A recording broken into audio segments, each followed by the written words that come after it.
Hi everyone, and welcome to part 2 of our LinkedIn video series, Creating a LinkedIn Profile That Gets Results. I'm Christina, and I'm glad to be back to help you gain some tips and tricks around taking your LinkedIn profile from good to great. Question for you: is your LinkedIn profile getting results? When you think about your LinkedIn profile, a good profile should be opening doors, getting the attention of recruiters, hiring managers, thought leaders, etc., and also opening up new areas of intel for you. For newcomers, you may have just listened to the Why You Should Join LinkedIn Now Part 1 video. If you did, I hope you were compelled to set up a LinkedIn profile, and of course, you'll be getting better results once you set one up. For our seasoned LinkedIn members, maybe you already have a LinkedIn account. Chances are it's underutilized. Don't take my word for it, though. Take the word of one of LinkedIn's co-founders. Reid Hoffman, the co-founder of LinkedIn, said in this recent Wired interview of people who are on Facebook, they think it's a place they keep their CV online and maybe have some connections with people they know professionally. They don't think of it as a place to get business intelligence, research problems, establish an online presence where other people in the network can find them. You know, if a company's co-founder says users aren't using LinkedIn to its full extent and power, it must be true. So our goal is to have a LinkedIn profile that attracts recruiters and hiring managers, maybe even industry thought leaders. Like your resume, your LinkedIn profile is a sales and marketing tool designed to differentiate yourself. Your goal is to attract viewers, whether that's recruiters, hiring managers, thought leaders, folks in your own company, whatever it might be. Basically, you want to attract viewers by communicating your personal value, that unique blend of skills, experience, and personal traits that you bring to the table. I want us to switch gears for just a minute and think a little bit about what the best salespeople do differently. I'm going to relate this back to your job search and your LinkedIn profile, but first just put your sales hat on with me for a second. The best salespeople know their offering, which I consider a product or service, and its benefits. So if you think about it, great salespeople are really clear on all the different benefits that their product has. That doesn't mean that they throw every single benefit at a customer, right? They focus on the benefits that are most relevant to the customer of that product. So they're going to stay focused on benefits of the product that are specifically relevant to their customer. If you think about it, when it comes down to it, even though people aren't a product or a service, clearly we're different. The fact is that when we create our LinkedIn profile, our goal is to really communicate our value and our benefits. You may find that it's not the easiest thing for you to do. Good news for you, you're human. It is difficult for a lot of people to communicate the benefits that they bring. Think about it this way when it comes to features and benefits. If I am trying to sell you a car and I tell you it has tires and paint, it's pretty unlikely that you're going to want to buy it. Tires and paint are just features, right? But if I ask you some questions and discover that you love to off-road, and more than that, you like to get noticed by the ladies when you're out and about, then hey, I might change up my presentation a little bit and say something like, hey, this car is amazing. It has high tread tires that are great for off-roading, and the cherry red paint will make sure that all the ladies are checking you out wherever you go. See what I mean? Exactly. Features tell about a product or service. Benefits sell a product or service. And different customers will be interested in different benefits, which brings us to our next point. Great salespeople deeply understand their customer, what their customer needs, their customer's top priorities, the problems that their customer has, their customer's general communication style and preferences. Critical, customer understanding. A lot of salespeople ask great questions, and that's how they deeply understand their customer. When it comes to creating your LinkedIn profiles, your customer is who? It's the companies that you're targeting, right? So it's going to be important for you to research your companies and know their top priorities for the positions you're seeking. How do you do this? Pay very close attention to the job postings for the roles you're interested in. Go through them. Make sure that when you look at your profile, you are highlighting things that are relevant to what they're looking for. Your goal is to be a perfect fit for a position, and that requires you to tailor your LinkedIn profile to what you've done that is related to what companies are looking for. So if you think about 1 and 2, great salespeople know their offering and its benefits. You need to know yourself, your skills, the value you bring, and your benefits. The second thing is that great salespeople deeply understand their customer. You need to know your customer, which are the companies that you're targeting. Let's go to number 3 of what the best salespeople do differently. The best salespeople tailor their presentation by aligning the value of their offering, once again, that product or service, to their customers' top priorities. If you think about this, once again, as I talked about in my first point, all customers are different and they value different things and they have different priorities. We need to understand what our customers value so that we can make sure that we're bringing out the relevant things that we are going to be offering them with our product or service, right? So clearly, if I am selling a cell phone and what's really important to my customer is being able to make great calls and have a solid connection, I'm not going to try to throw them the benefit of data if they're not looking to have a data plan. I want to keep it focused on a benefit of having a really great connection and not dropping calls and things like that, if that makes sense. The same is going to be true with your LinkedIn presentation. The best example I can give here is that it is critical, although you can't customize all of your LinkedIn, you do want to customize your summary section if you are targeting specific positions. Make sure that this is tailored. I've found that the top 1/3 of your LinkedIn profile is the most important.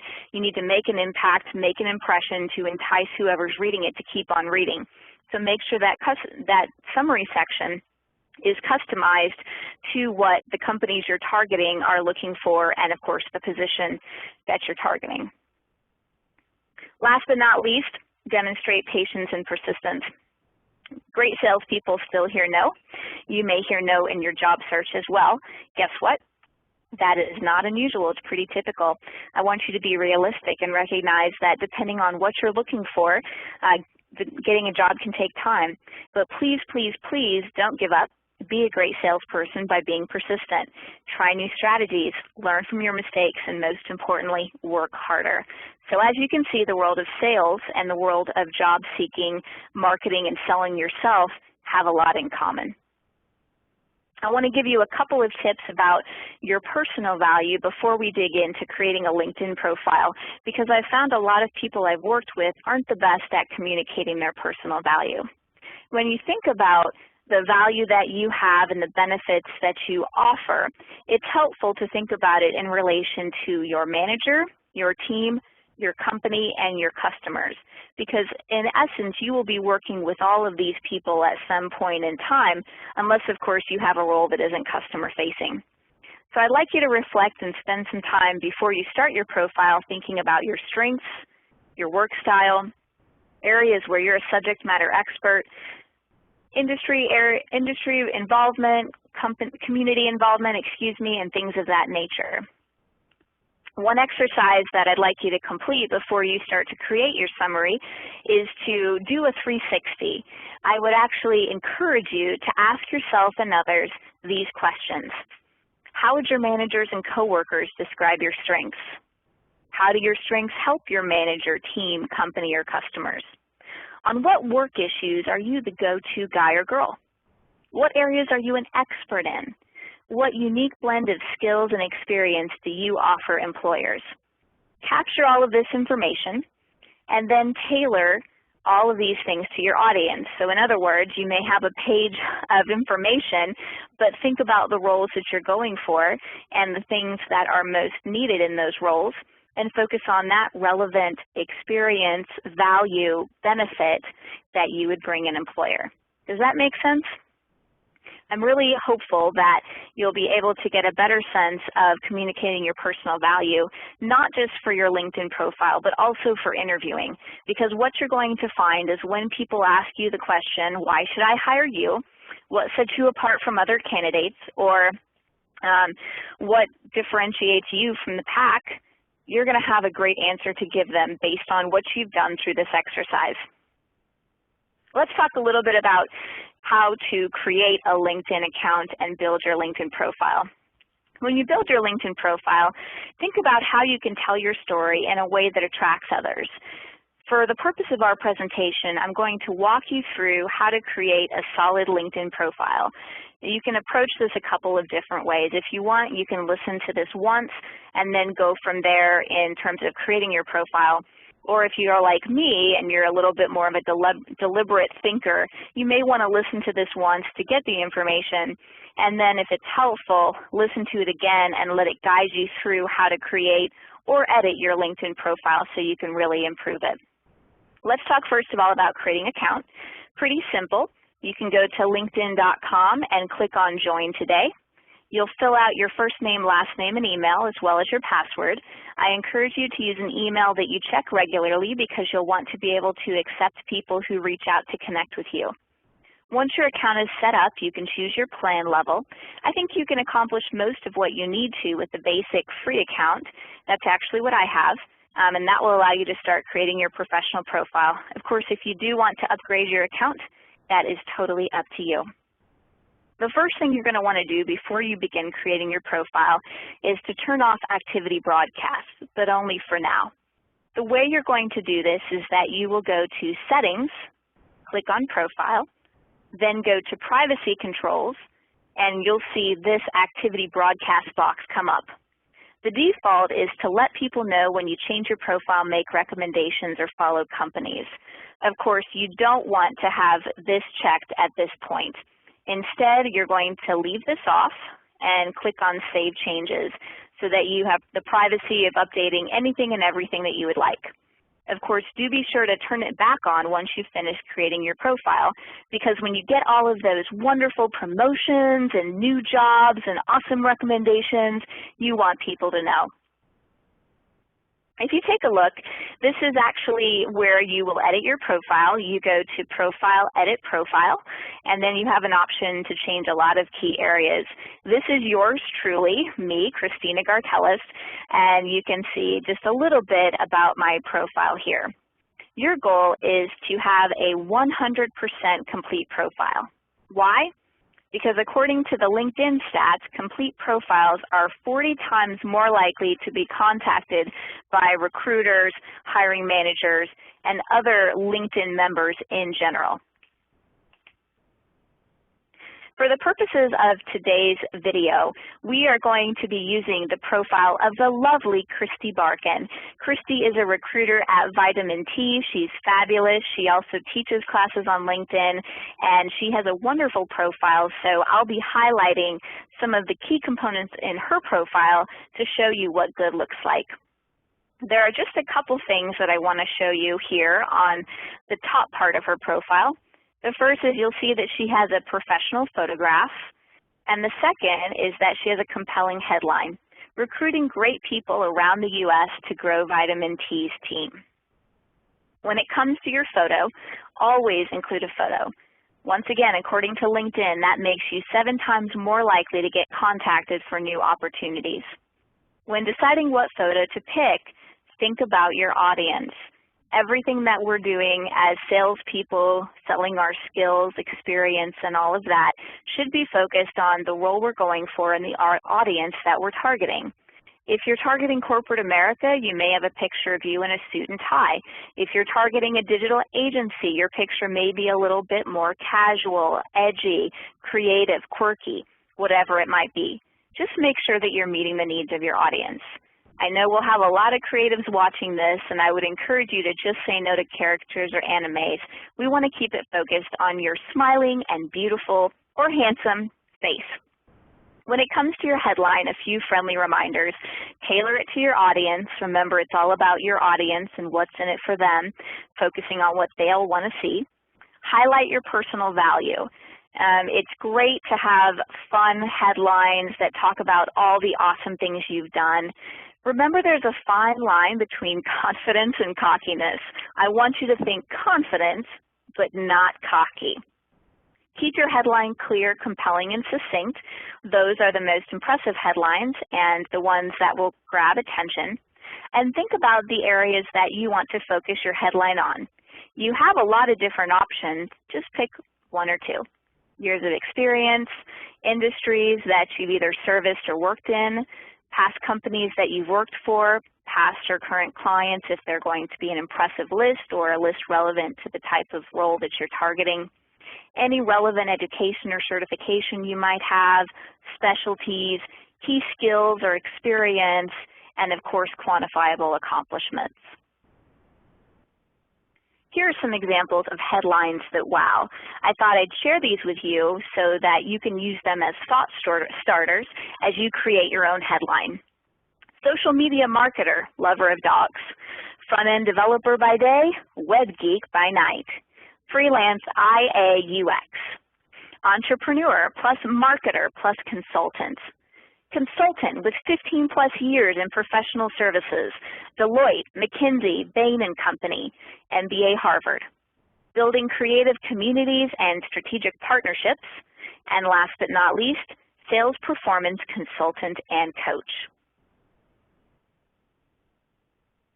Let's take a look at the top of Christie's profile.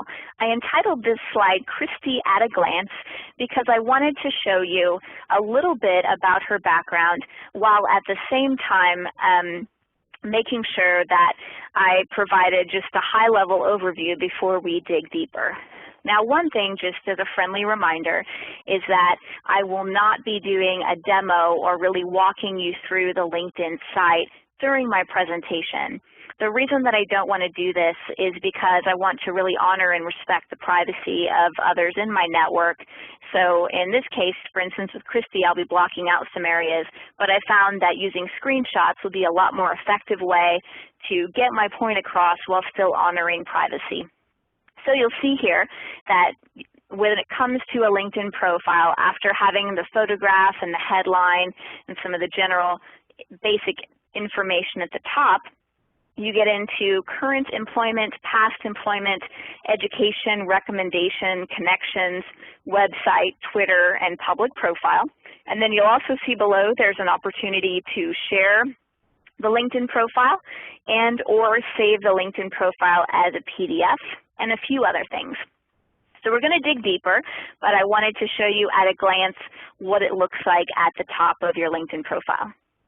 Before we dig into the different areas, quick note, but a very important note on brand consistency. Your brand is everything, and your brand must be consistent. Make sure that your job titles match on your LinkedIn profile, your resume, and your portfolio. Those dates of employment and accomplishments need to be a one-to-one correlation. There's no room for error because if there are inconsistencies, that's going to make me wonder if you are being 100% truthful, and of course, honesty and integrity is key. Christie's summary. Take a quick look at her summary. I want to highlight a couple of things that I really love about her summary. Take a look at the areas in red. You'll see that she uses some power words that talk about the value that she offers to other companies, developing strategies, growing her business, training staff, interviewing and recruiting, winning awards, loving what she does, and working with creative talent. You'll also see in the specialties she highlights a few of his awards. Excuse me, a few of her awards. So that's something else that's pretty helpful. When you think about your summary, a few tips for you. As I mentioned before, think about your personal value and really answer that question, why should we hire you? Always customize your summary to the position and company you're targeting. The goal is to have a relevant summary. If you customize anything in your LinkedIn profile, this is what you should always customize. Focus on your personal value, as I already mentioned. Think about your strengths and what you bring to the table. And watch out for those buzzwords. Don't use the ones listed below. These are LinkedIn's top buzzwords that are way, way, way overused. creative, effective, innovative, dynamic, motivated, extensive experience. Pretty generic and definitely overused. Let's go on and talk a little bit about Christie's work history. This is her current role as a corporate recruiter for Vitamin T. I'm going to highlight a few things that I think catch the eyes of people who would be looking at her profile. You can see them there. What she's doing in this role is really targeting the audience of potential hires for Vitamin T, potential recruiters, potential directors of business development, etc. She's focusing on the value of the company and what sets them apart, which is really fabulous. For most of your purposes, being job seekers who may not be recruiters, I want you to take a look at this role that she had as division director, because I think it offers some very helpful nuggets on how you can communicate your value in those job postings. Look at the area that I've highlighted in red. The first bullet, manage staff of 30 to 40 freelancers and 3 direct reports, is doing a great job of communicating the scope of what she did. If you've managed people, tell me how many people you've managed. If you've worked and won some type of award, tell me if there were 1,000 entries for that award. That helps me see in the big picture how important that was. With the second bullet, she talks about an award that she won, Rookie of the Year. Notice that she uses an International Sales Award, which is another way of saying, wow, there's some scope here. This was a major award. Go down to the fourth bullet. She talks about how she made the company money by growing gross margin 11%. Love that. If you look at the bullet at the bottom, train and developed new hires and achieved the lowest turnover rate and highest success rate than other divisions nationwide. Christie's talking about her results here, and that is a skill that not every person is great at highlighting their results. Something that I want you to work on though. Tips for your work history: focus on your most recent to your least recent work experience. Do include all of your work experience, maximize the most relevant, minimize the least relevant. By minimize, I mean you may only have one bullet point or 2 lines for ones that are less relevant, while you'll have more for those that are most relevant. That being said, for less relevant roles, there are often transferable skills that you can bring out. Let's say, for example, that I want to be a web designer and I'm just getting started looking for entry-level roles, and I've been a waitress for the past couple of years. Okay, yeah, being a waitress hasn't prepared me to be a web designer, but it has given me some phenomenal transferable skills. For example, I've probably learned a ton about customer service.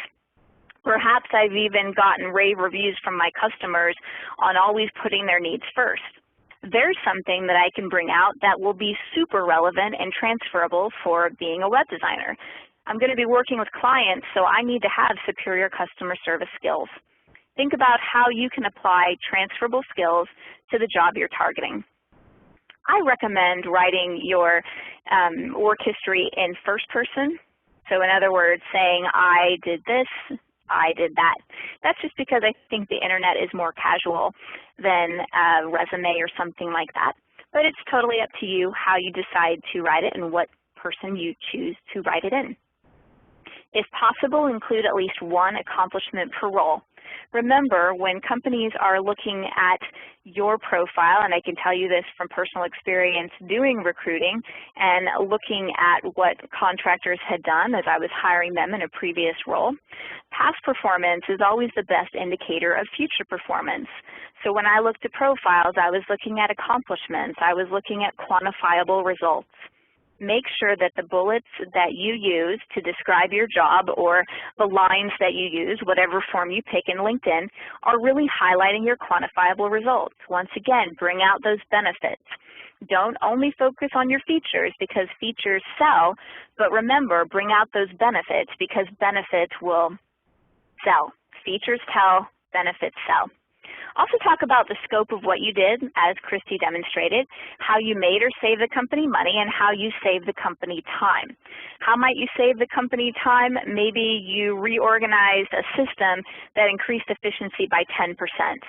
Good example of how to use numbers and percentages in that way. Another key piece of content for your LinkedIn profile is keywords. They're just a must. You want to rank high in recruiter searches, and recruiters are going to be searching by keywords. So make sure that your LinkedIn profile is full of great keywords that demonstrate what you can do. What I would recommend you to do is go to Indeed.com or LinkedIn.com and search for 3 positions, all of the same position at different companies, 3 job postings that you're really interested in. Highlight keywords indicating what you've done, then sprinkle those keywords throughout your profile. You can see here Christie has a skills and expertise section where she includes some keywords, and that's another great place to include those. For education, here's an example of what Christie has for her education. Make sure that you focus on relevant education. If you have a certification in massage therapy, that's terrific. If it's not relevant, I would suggest that you leave it out. Of course, that's up to you ultimately. If you have an associate's or a bachelor's degree, no need to include high school. Good to add academic excellence like summa cum laude, magna cum laude. Also great to include awards, honors, and extracurricular activities. Recommendations. Love recommendations. Here is one of Christie's many recommendations. She has a lot of raving fans, and it's no surprise. If you take a look through that, you'll see that this person was really wowed by Christie, and this person is someone who works with Christie at Vitamin T. Recommendations, they do matter. Think about it this way. If you're a recruiter and you have to choose between someone who is great and has no recommendations and someone who is great and has 10 recommendations that really paint a picture of who that person is, who are you going to choose? In my mind, LinkedIn recommendations are now becoming the substitute for letters of recommendation. I've had people tell me, you know, letters of recommendation, at this point I don't look at them. I'm much more focused on what people are saying about them on LinkedIn. You'll also notice that your recommendations don't just show on your page, they show on the writer's page as well.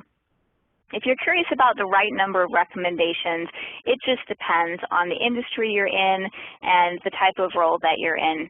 So I won't give you a specific number. I would just say that you should definitely have some. When asking for recommendations, please, please, please don't use a template. That's the quickest way to do it, but it's also the way to make people feel like you're spamming them quickest too.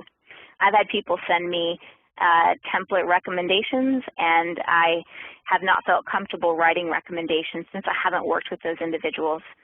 Please only ask people you've worked with who will say wonderful things about you, people who you've done great work for and completed projects for. Some of these people might be professors as well as past or current coworkers, managers, and clients. I would say that it's fine to coach your references. So for example, if I worked on a project and I hit every deadline and really impressed the client with my quick turnaround times, I might ask a reference if they could mention that I was able to hit every deadline and that the client was impressed, and then give them the freedom to position that however they'd like. I would also say that when it comes to LinkedIn, make sure that you think about key times to ask for recommendations.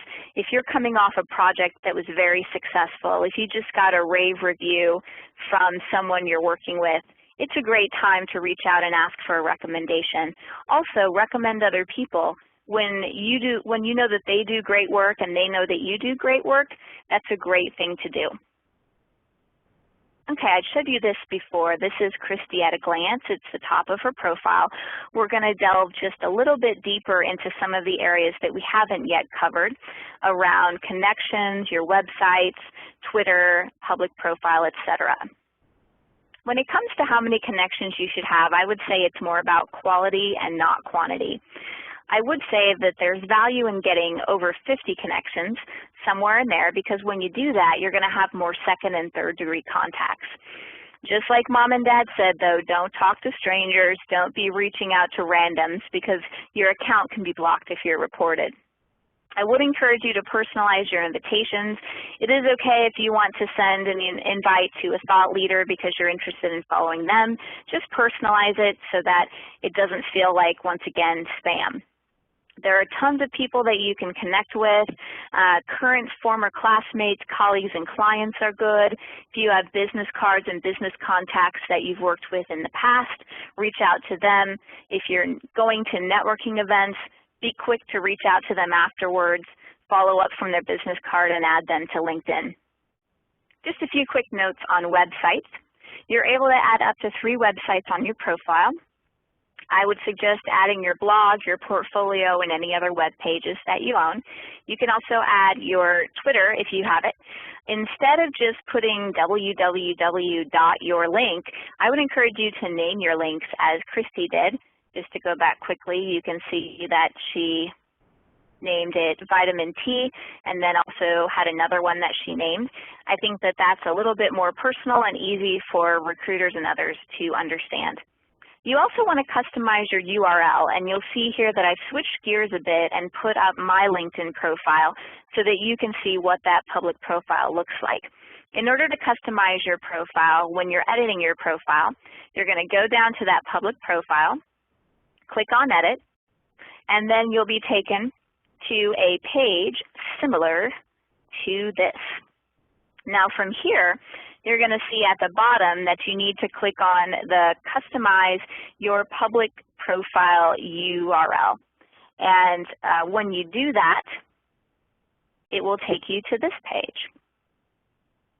So as you take a look here, you're basically going to type in, if possible, your first and last name without any spacing. That's really the best thing to do, and then you can click on Custom URL. Of course, I'm the only Christina Gartelos in the world to date, so that makes it pretty easy for that one not to be taken. If you find that it is taken, then you might want to use your middle initial or first initial and last name, or simply a period between your first and last names. Lots of different options. The reason that I think it's valuable is because LinkedIn gives your profile a really wonky URL by default, and by customizing your URL, it's memorable, but it also shows that you're savvy with LinkedIn. Personally, I put my LinkedIn address on my resume, business cards, social media as well. So I think that's a solid way to really enhance your presence and have more people checking out your LinkedIn. Let's talk for just a minute about additional information. We're back to Christie's profile now. Sorry to keep you guessing. You'll see that besides websites and Twitter, you can add interests. That is fine to make yourself more three-dimensional. I think Christie does a great job here. You'll also see that there's a place for groups and associations. We'll be talking in depth about those in part 3 of our LinkedIn video series. A few last things for you before we wrap up today's presentation. There are quite a few LinkedIn apps that you can add to your profile if you're interested. Events, Reading List by Amazon, My Travel, SlideShare presentations, WordPress, polls, portfolio display, and blog link. If you're interested in doing that, Google them. I've also included who created them so you can find them quickly. As we close out LinkedIn, the advice I would like to give to you is that you really get what you give. So I would encourage you to incorporate the 80-20 principle into your LinkedIn mindset. Give 80%, self-promote 20%. How do you give? Become a mentor, volunteer your skills, share job leads with other people, share white papers, thought leadership, infographics, other relevant articles that would be helpful. Write recommendations, celebrate successes, whether it's new roles, promotions, or other things, and remember birthdays. The small things matter, and they're actually big things when it comes to building relationships. You'll get more if you focus on giving more than you do on receiving. When it comes to self-promoting, I would suggest you keep that about 20%. It's fine to share an article you wrote or an award you won or testimonials that you received about your business. It's also okay to toot your own horn sometimes in other ways. But once again, if you can focus on giving more, I think you will be amazed at how much you end up getting back in return. I hope that this presentation has been valuable for you. This has been part 2, as I mentioned. The last part of our presentation in our 3-part series is landing your next job using LinkedIn, and I hope you'll check that out. To all of you that have been able to join me today, thanks for your time. I hope that our conversation added some value and gave you some great ideas on how to communicate your personal values strongly on LinkedIn. I know you have a lot to offer. Stay awesome and stay focused on the benefits that you bring to others. Take care and hope to see you next time.